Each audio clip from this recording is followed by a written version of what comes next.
May 1st, 2011, 30 minutes after midnight.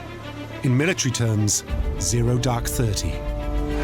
Navy SEALs are on a top-secret mission. Their target, America's most wanted, Osama Bin Laden. This night brings to a close the biggest manhunt ever known. I don't think the CIA or the military had any idea how difficult it would be to apprehend this guy. Yet what the movies tell us about the CIA's manhunt is not the full story. Between May of '98 and May of '99, we had 2 opportunities to capture him and 8 different opportunities to kill him. We hear from the covert team who tracked Bin Laden down. You know you're fighting against time, and you know that people are going to die. To reveal the declassified truth behind the 15-year pursuit that brought America's most wanted to justice.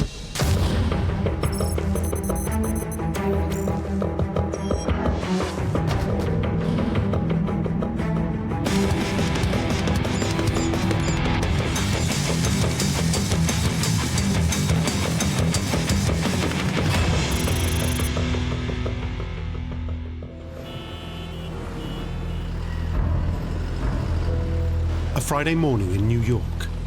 Thousands of people are downtown. But this is a day unlike any other. Because the hunt for the world's most wanted man begins now. Terrorists attack the World Trade Center. We heard a tremendous explosion. The entire building shook. But this is not 9/11. It's 8 years earlier. A 1,500-pound truck bomb rips a 100-foot hole through 4 levels of World Trade Center Tower 1. The blast is designed to topple one 110-story tower into the other, potentially killing tens of thousands of people. It has failed. But 6 are dead, and the injured number more than 1,000. At first, no one has any idea who could have executed such an attack. Years of investigation reveal those responsible are from a terrorist organization called Al-Qaeda. Little is known about them. This is their very first strike outside a Muslim nation. It helped to put Al-Qaeda on the map. What it helped to do most of all was to convince at least the intelligence community that a threat within the United States could involve more than just a shooting or a kidnapping. At the CIA, an order comes in from President Clinton. Find out everything there is to know about this new terror group. Senior analyst Mike Scheuer is instructed to head up a small team dedicated to the task. I was fortunate enough to be appointed the chief in late 1995, and we set up and began operations in December of 1995. Scheuer assigns his new unit a code name, Alec Station, named after his then 2-year-old son. Alec Station is a first, unlike any other unit in the CIA, because it's dedicated to just one single mission: tracking down a man they suspect is Al-Qaeda's leader, Osama Bin Laden. It was a very different organization. It was the first time we were set up with a significant amount of manpower and funding to look at one person. The team sets up at the CIA headquarters. Scheuer's recruitment ad has unexpected results. It was women who came forward to be interviewed who applied for the jobs. Even when we were very small, when we had 10 or 12 people, probably 7 or 8 of them were women. Cindy Storer, an expert on Afghanistan, works with Alec Station from the very beginning. I was the communication with the policymakers, including the president, about what's going on in the world that relates to terrorism. The idea of the Counterterrorist Center was that your analysts and your operations officers being in the same place, having access to the same information, literally being able to talk over the cubicles to each other. So there was a lot of synergy. Very quickly, Shoya's close-knit female team builds a special rapport. We got very close. I mean, these are my sisters in arms. On the inside, they earn the nickname, the Sisterhood, and a reputation for excellence. Women were extraordinary. It's only half jokingly. Usually I say, you know, if I could have, I would have put a sign up that said, "No men need apply." From the very beginning, the CIA's mission was clear. Understand Bin Laden and decide if he's a real threat to the United States. They start by methodically trawling the CIA's existing database. Very quickly, a picture unfolds. We found out we had a great deal of information, particularly about Bin Laden's family and its influence within Saudi Arabia and its economic power and geographic reach. The database reveals Bin Laden is the son of a Saudi billionaire. But then at the age of 22, something happens that shapes his future.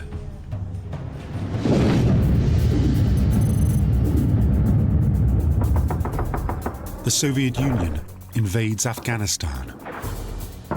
Like thousands of young Muslim men, Osama bin Laden travels across the globe to support the Afghan Mujahideen freedom fighters. He showed up as sort of the representative of his very, very wealthy family, visiting clinics, visiting wounded Mujahideen, writing checks for their families. It's the height of the Cold War, and America and the Mujahideen share a common enemy. We didn't pay an extraordinary amount of attention to him because he was on the side of the angels at that time. He was killing Soviets. But then Alec Station's sisterhood uncovers something alarming. Bin Laden is not like most Afghan freedom fighters. He's gaining his own followers and taking things a step further. There's this group of Arabs out there, and they're not like the rest of the Afghan resistance. You know, if you go down this road and you're not welcome there, they shoot before they ask questions. They attack aid workers. And then you start to hear these stories about who's involved. Well, Bin Laden's there. Declassified documents reveal that from around 1985, Bin Laden goes from freedom fighter to terrorist. He begins to fund terror cells in Egypt, Saudi Arabia, and Pakistan. By 1993, he funds New York's World Trade Center bomb and is thrown out of both Saudi Arabia and the Sudan. In 1996, the Sisterhood trace him to Afghanistan. Here, he pairs up with an extremist regime, the Taliban. They support his radical views and provide a safe haven for his terrorist funding operations. But the question was he just the financier, or was he involved operationally? In less than a year, the Alec Station team would find out. They have some extraordinarily good luck. What they call a walk-in, an insider from a training camp in Sudan, simply walks into the American embassy, ready to talk. He turned out to be an extraordinarily important individual in telling us about how Al-Qaeda was organized, how it was financed, how it acquired weaponry, that it was looking for biological and nuclear types of weapons. What the walk-in tells them moves Osama bin Laden beyond financier. He's instigating missions of his own, organizing training regimes and writing handbooks for bombings and assassinations. He's selecting teams to plant bombs on planes, even to crash small aircraft into the CIA's own headquarters. And it's bin Laden himself who comes up with the name Al-Qaeda, Arabic for the base. calling it Al-Qaeda in a way, I mean, is indicative of his sort of ambition. He calls it, this is the base, this is an organization. It has a system wherein fighters can arrive through Pakistan or through Afghanistan and find their way to the fight. There's a pipeline, and he is largely responsible for putting that sort of structure in place. Shoya's team have uncovered something truly alarming. Osama Bin Laden has a master plan. From his refuge in Afghanistan, he's setting up Terrorism Incorporated to turn violent jihad into a global phenomenon. We were very sure that Al-Qaeda was an organization the like of which we had never seen before in terms of manpower, focus, discipline, and geographic reach. Then, as if to leave no doubt, in August 1996, 5 years before 9/11, Bin Laden officially declares war on America. It was not rocket science to figure out that this man was deadly serious. He was telling us, we're coming after you. We knew they were planning a big attack, but we didn't know where, what, or where. Alec Station decides they have to make the first move. And in May 1998, an opportunity arrives. Nobody should die that way. I've never seen anything that horrific. One of the duties of a pathologist is to determine the cause of death. Watch on mobile devices or the big screen. All for free. No subscription required. Download Veely now. The Sisterhood team gains reliable intelligence on Osama bin Laden's whereabouts. They prepare a plan to capture him. The plan requires President Clinton's approval. Despite the CIA warning of a growing threat from Al-Qaeda, the president gets cold feet. We had had an opportunity to kidnap Osama bin Laden in May of 1998, and the policymakers turned it down because they were afraid he would die and we would be blamed for assassination. At least that was their reason at the time. The CIA see this as a missed opportunity, but the White House is simply not prepared to risk an international incident. The Sisterhood are reduced to warning President Clinton it's just a matter of time before bin Laden strikes. And strikes big.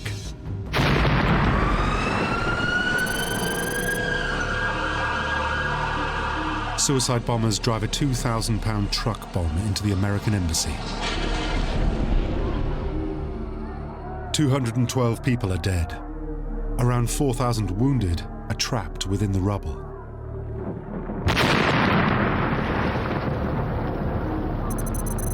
Less than 10 minutes later, over 400 miles away, another explosion at an American embassy is timed to maximize the chaos.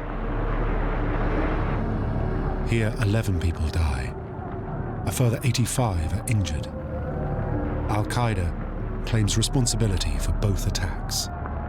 But the worst is yet to come.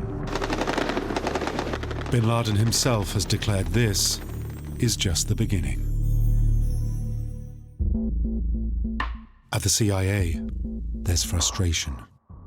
I remember the week before the bombings in '98, I had written something just internal talking about what I thought was Al-Qaeda's ability to do multiple simultaneous attacks, just as a way of giving some sense of what kind of threat we might be facing. And I got this, response back. You can't say that. There's no way you can say that. You don't have any evidence for that. Of course, I had tons of evidence for it. It's just that the people who were the establishment, so to speak, they didn't look at that evidence. We knew we were 10 years behind on following this issue. I mean, we could feel it, and we were playing catch up all the time. The Sisterhood try to pick up the trail, but bin Laden knows he is a hunted man. After the Africa bombings, everything goes quiet. Bin Laden simply disappears. After the bombings of the embassies, they became much more security conscious. not staying too long in any one place, sending out 2 or 3 convoys going in different directions. So it became increasingly hard over the years to really pin down his location. Osama Bin Laden, from the beginning, was going to be a difficult target to go after. He was a practiced clandestine operator. He was quite good at hiding. He stops communicating by cell phone or by phone call. He relies on this network of couriers. He's basically communicating in a medieval way, almost, to protect himself. In Kenya, the sisterhood turned to their informants. Just 2 weeks after the Africa bombings, their efforts pay off. The informants reveal that Bin Laden is heading towards a maze of Al-Qaeda training camps at a town called Host. We developed intelligence from several sources that Bin Laden was going to travel from Kandahar city to Host. And he was going to meet with Pakistanis and various other kind of Islamist fighters there. This time, President Clinton agrees to go after Bin Laden. He gives the go-ahead for a massive missile strike. Codename Operation Infinite Reach. Today, I ordered our armed forces to strike at terrorist-related facilities in Afghanistan and Sudan. Our target was terror. Our mission was clear: to strike at the network of radical groups affiliated with and funded by Osama Bin Laden, perhaps the preeminent organizer and financier of international terrorism in the world today. Dozens of Al-Qaeda terrorists are killed. But what about Bin Laden? As it turned out, the information we had was good, but Bin Laden at the last moment decided to go to Kabul, and we, of course, missed him. To the CIA, it's a huge blow. And it takes another 9 months before Shoya's sisterhood team can pick up Bin Laden's trail again. This time, the intelligence on his location is much more precise.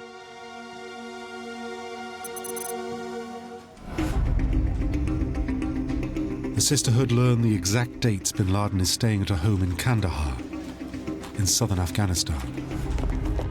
They're confident this time he won't escape a hit. A mission request is put to the president. 3rd week of May in 1999, for example, for 5 consecutive nights we knew what building he was staying in Kandahar, and yet they chose not to shoot. President Clinton pulls the operation. The Kandahar home is next to a mosque. Innocent worshippers may be injured. Clinton is not prepared to risk international condemnation. An internal CIA email sent by Mike Shoya states he is sure they'll regret not acting. The common sense part was a little bit offended, I think, in that we had a man who declared war on us in 1996, wasn't sure that we heard him, did it again in February of 1998, and we still had a government that was really paying no attention. The CIA continues to place mission plans in front of the president. Between May of 98 and May of 99, we had 10 opportunities. 2 opportunities to capture him and 8 different opportunities to use the U.S. military, either through missiles or fixed-wing aircraft to kill him. But we had 10 opportunities. Each time, White House advisors assess them as simply too risky to act upon, but the Alec Station team aren't about to give up. Using surveillance drones and voice recognition software, the sisterhood track Bin Laden down once more. He's at a notorious training camp near Kandahar in Afghanistan. The camp offers training in constructing bombs and in assassination techniques. Jihadis are being prepared to serve as suicide bombers. Some sent around the world to enroll in commercial flight training. Something big is being planned. This time the sisterhood are determined to get the president to act. They assure him there will be no risk of collateral damage. Because now the CIA has a new weapon in their armory. A high-tech, remotely operated drone that's armed. They plan to guide a precision bomb into the heart of Bin Laden's lair. The president gives the go-ahead.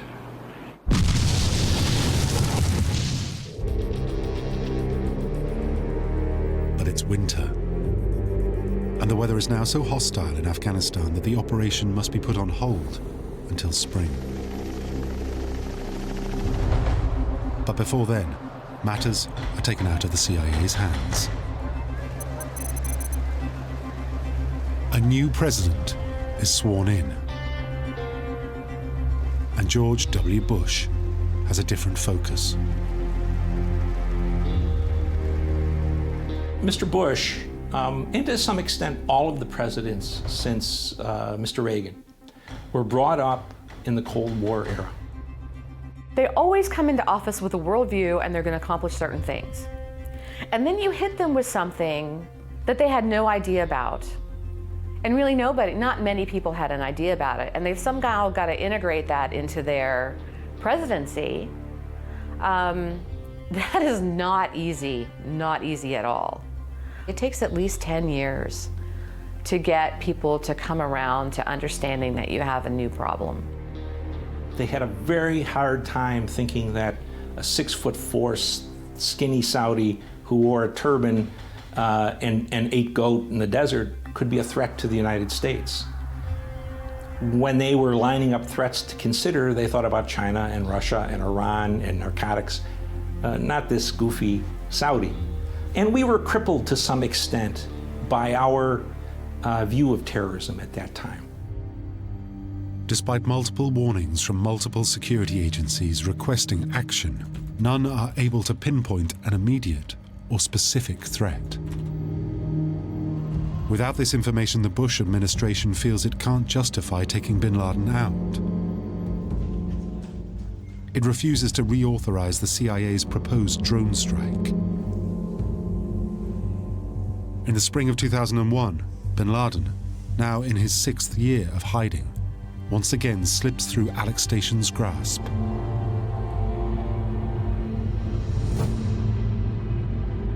As the tone of the intelligence chatter the team is monitoring takes a dramatic turn. And then we started to see something that was clearly something else. And the chatter, we were hearing things like Armageddon, and you know you're fighting against time, and you know that people are going to die. Every morning, 6 days a week, the CIA briefs the president on matters of national security. If you see this disaster coming, you want to try to stop it. By the summer of 2001, Shoya's team are briefing that a significant attack is being planned on home soil. But they can't be more specific than that. So at the time, they really just wanted to know who's going to blow me up when, and can we stop it in time, right? And unfortunately, that's the thing that you almost can never do. You had the Alec Station, this Bin Laden unit, working away, at trying to find Bin Laden. But it was also regarded by many inside the agency as this odd collection of fanatics who were so preoccupied with an individual who didn't deserve that much attention. I think there was a lot of skepticism at the time over whether that effort was really worth it, and whether their view of his significance was out of whack, was imbalanced. It was the best of times, it was the worst of times. It was the best in that you're working with an equally dedicated group of people who are doggedly determined, and you really have to have that bulldog mentality. You're going to shake it until you get the answers, right? But it was also the worst in that, you're trying to explain to people a new emerging issue that completely violates all of their mindsets. Somehow, they have to convince the president to act. The CIA director requests a non-scheduled meeting with the president. Instead, he gets National Security Advisor Condoleezza Rice. He advises her to go on a war footing immediately. A month later, security analysts meet with the president at his vacation home in Texas. The now declassified president's daily brief reveals the CIA think Bin Laden's supporters may already be in the US, plotting an attack. Without a precise who, where, or when, President Bush feels there's no target he can strike. Senior national security advisors meet for a briefing. They too see no precise information they can act upon.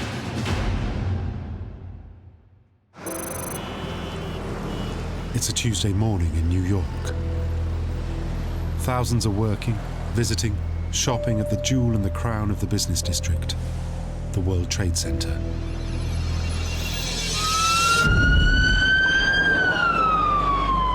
Hijacked American Airlines Flight 11 strikes between the 93rd and 99th floors of World Trade Center Tower 1. The damage destroys all means of escape above the impact zone.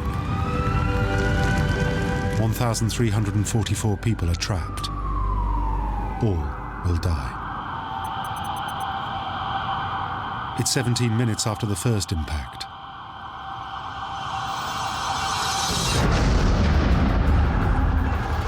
The second plane strikes the south tower between the 77th and 85th floors.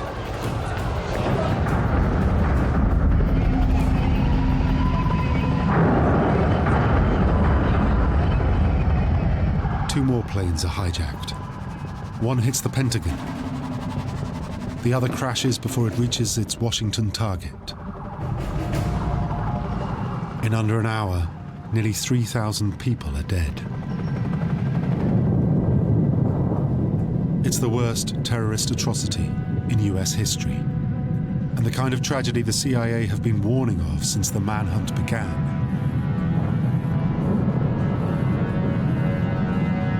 Now the search for Bin Laden will be kicked into a high gear. But, you know, at that time, most of us really didn't know what Al-Qaeda was. If you had asked us, you know, who runs Al-Qaeda, what is Al-Qaeda, where is Al-Qaeda, we would have been hard-pressed to answer all of those questions on that day. It changed dramatically, you know, so quickly for us. At Alec Station, they feel the frustration of having seen it all coming. When those planes hit on 9/11, we had known they were going to do that, not that specific day or that specific target, but that medium of operation.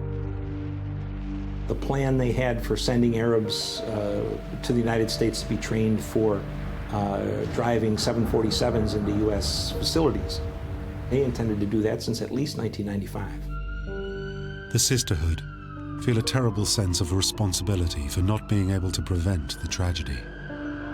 I think looking back, it's easy to forget that in the fall of 2001, America had suffered the equivalent of a national nervous breakdown. That the eyes and ears of the American eagle, the first line of defense against terrorism, the first line of the war against Al-Qaeda, had failed to protect America.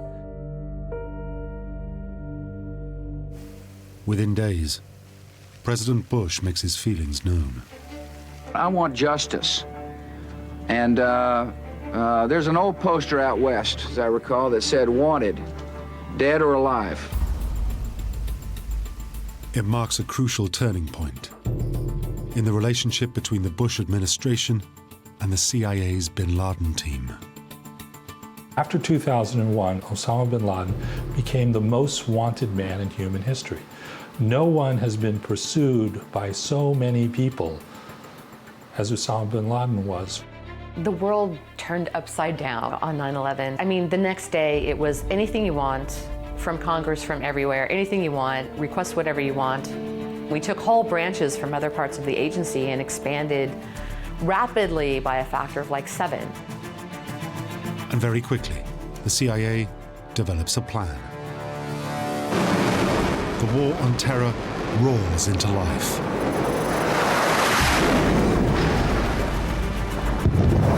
Operation Enduring Freedom is the invasion of Afghanistan.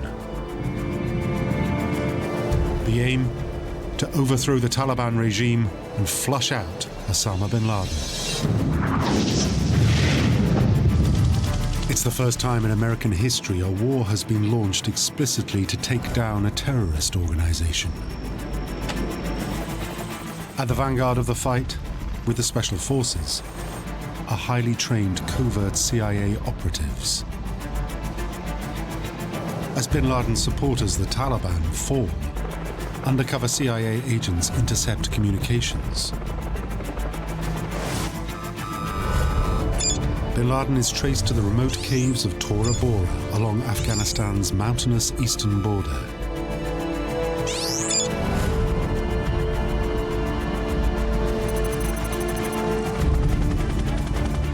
US Special Forces and a crack team of CIA Special Operations paramilitaries have bin Laden cornered.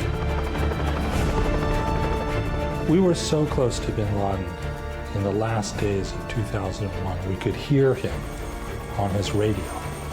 We knew that he was a mile, 2 miles away.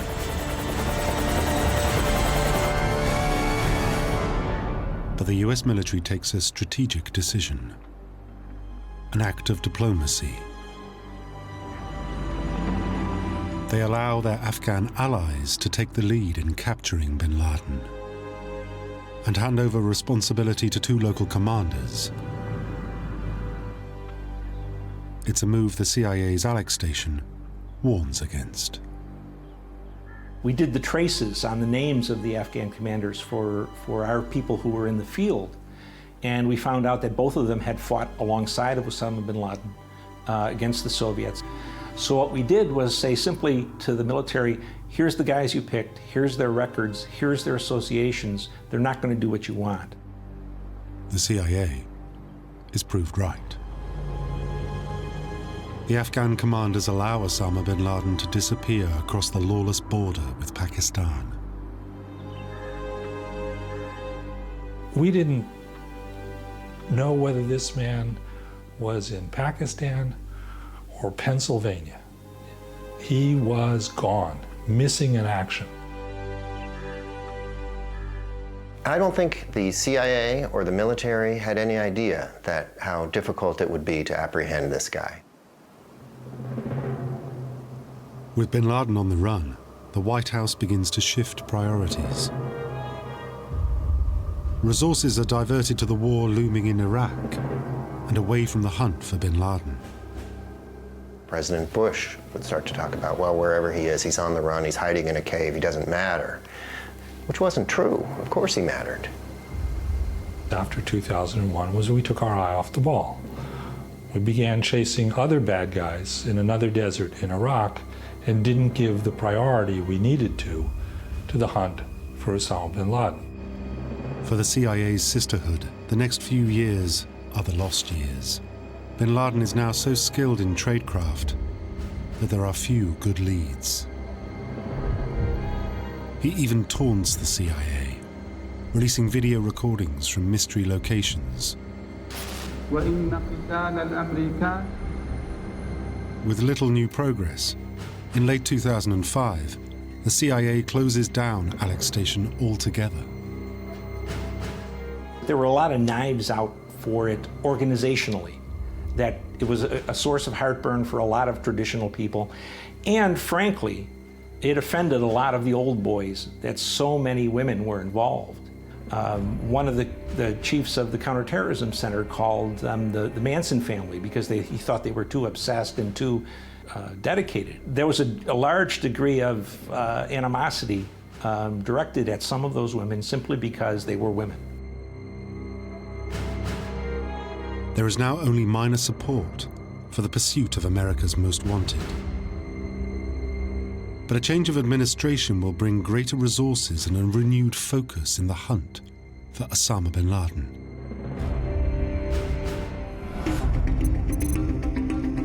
The CIA's director receives a memo from the new president, Barack Obama. Bring Osama bin Laden to justice.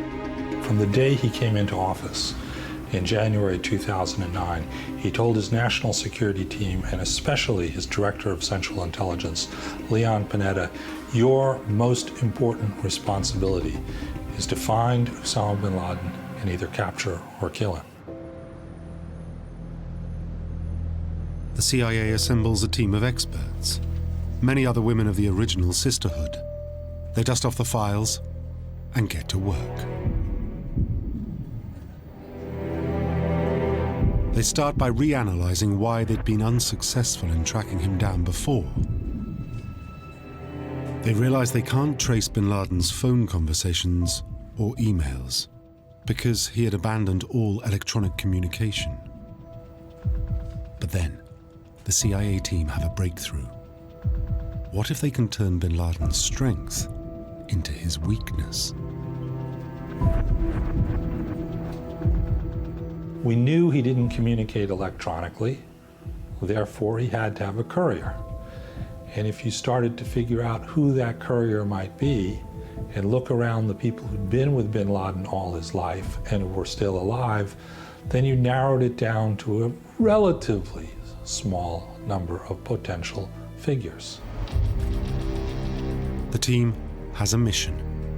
To find bin Laden, they have to first identify his courier, then track him down. In Afghanistan, CIA operatives interview every potential source of information in their custody. At top-secret black sites the world over, they interrogate every high-value prisoner.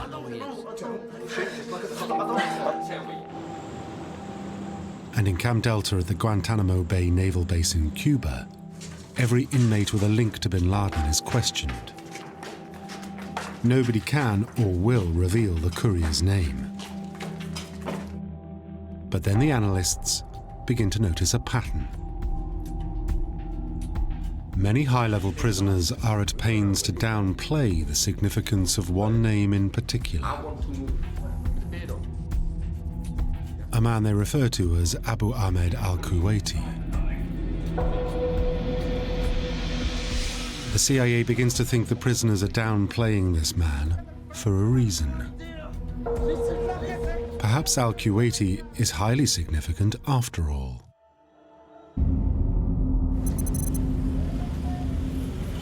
A CIA team on the ground in Pakistan intercepts al-Kuwaiti's calls. They track him to a small town of Abbottabad, home to an elite Pakistani military academy, and just 30 miles north of the capital, Islamabad. It was a relatively simple matter of following him until sooner or later you began to detect a pattern of behavior. Al-Kuwaiti's behavior patterns are strange. He's behaving like a man who doesn't want to be followed, retracing his steps, using his phone only in certain areas. To the CIA surveillance team, they're classic signs of tradecraft, and exactly how they'd expect bin Laden's courier to act. But they can't tell for sure. The surveillance team have to dig into al-Kuwaiti's past. Local sources confirm that in 2004, al-Kuwaiti buys land on the outskirts of Abbottabad. He commissions an architect to build $1 million two-story compound for a family of 12. It's the sprawling one-acre complex they see him visit. Very high walls, very difficult to see in. But al-Kuwaiti is not wealthy and does not have a large family. And there's more. It had no electrical signature, there was no internet, there was no telephone system. A third story of the building isn't even on the original plans. Its design makes the CIA analysts suspicious. It was self-sufficient, it grew much of its own food, it destroyed its own garbage. It was a safe haven, a sanctuary. To the CIA, the compound's residents were going to extraordinary lengths to hide something. They begin to wonder if the something the residents are hiding is the man the CIA have been tracking for over a decade and a half, Osama Bin Laden. The team on the ground also knows the White House won't act without a positive identification of Bin Laden. They try every surveillance trick they know to catch a glimpse of the man in the compound, but get nowhere.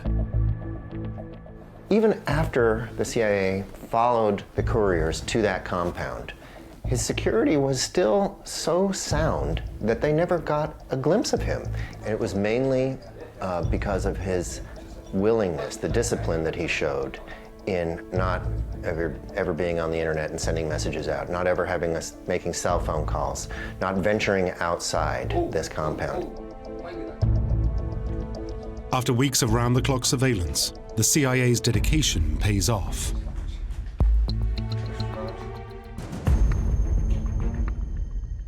A tall man is spotted walking in the walled kitchen garden. Bin Laden is 6'4".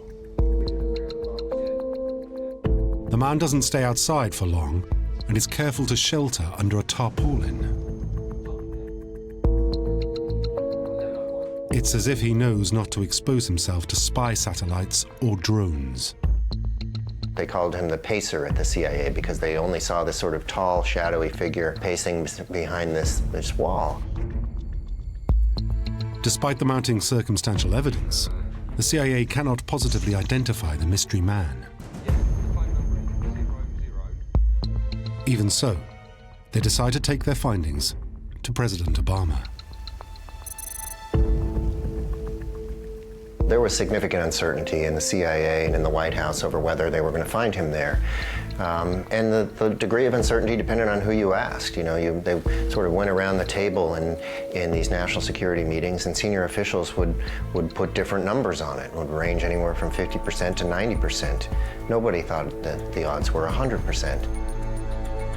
The best the CIA could say to the president was it's 55-45, that Osama bin Laden is in this compound. This was the only real lead we'd had on Osama bin Laden. He could have been hiding on the moon as far as the American intelligence community knew.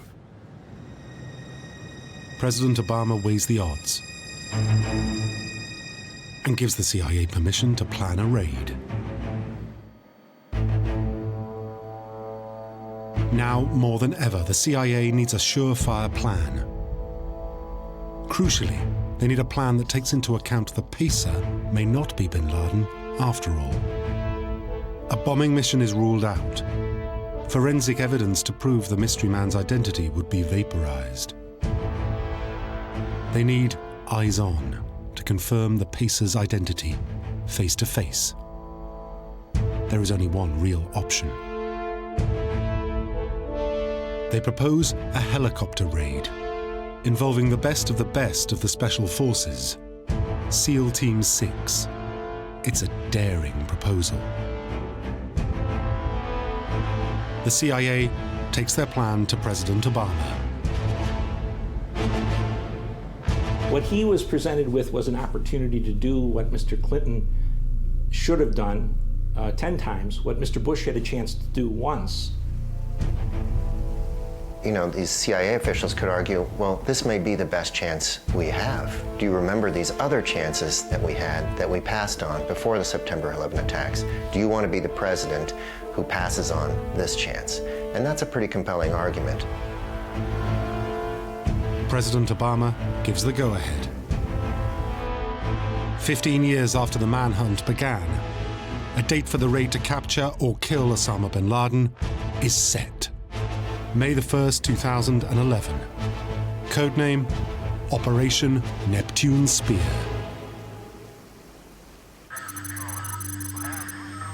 Two dozen members of Navy SEAL Team 6 are temporarily transferred to the CIA's command. No one officially designated as military will cross into Pakistani airspace. The White House does not want to trigger a war with Pakistan. A At 2300 hours, the SEALs' stealth Black Hawk helicopters take off. Destination: the Abbottabad compound in Pakistan. The target: Osama Bin Laden, America's most wanted. A man who has eluded the CIA for over a decade and a half. There is no turning back. Navy SEAL Team 6 are about to touch down in the compound. It's 0:30, a military term for 30 minutes past midnight. Just as they're preparing to fast rope down to the compound, one of the pilots hits serious trouble and loses lift. To save his crew and the mission, the pilot pulls off a daring emergency landing.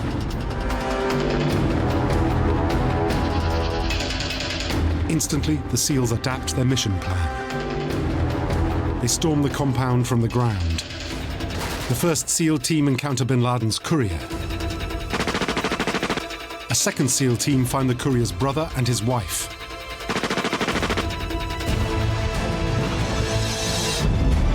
Inside, a man identified as Osama Bin Laden's son is also killed.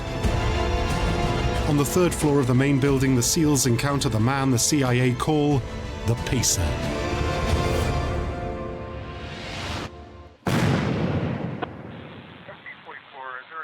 Five seconds later, the team leader radios a message. Geronimo, the code word for Bin Laden. EKIA, enemy killed in action. Osama Bin Laden is dead.